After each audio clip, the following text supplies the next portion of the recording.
snapper are the mainstay of temperate reef fishing, but many need to be released because of bag and size limits. It's important for fishers to understand how to improve survival. By involving recreational fishers in research, it improves how the survival message is better understood. The results of the research and what practices need to be improved are then better appreciated. In such a Victorian project that was looking at snapper survival, anglers were utilised to catch the fish for the survival experiment.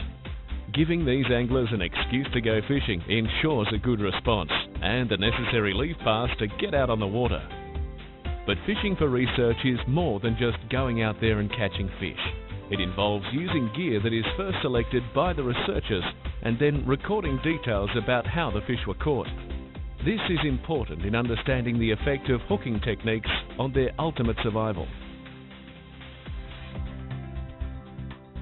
Size 6 long shank hooks are commonly used to catch undersized snapper in Port Phillip Bay.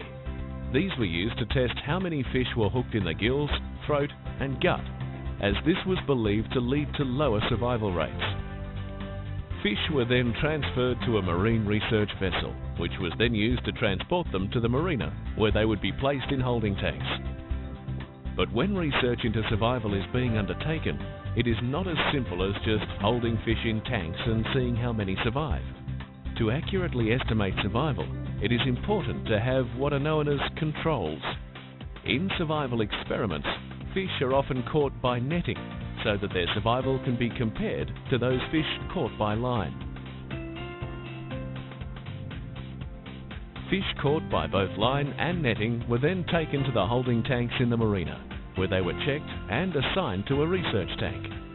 Which tanks they went into depended on where they were hooked, so that survival could be checked for fish hooked deep, compared with those that were shallow hooked in the lip or mouth.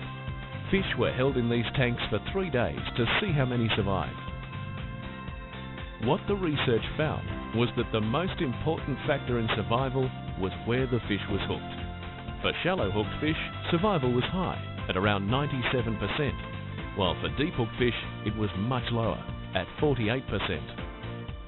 So when fishing for snapper, use hooks such as circle hooks to limit hooks being swallowed.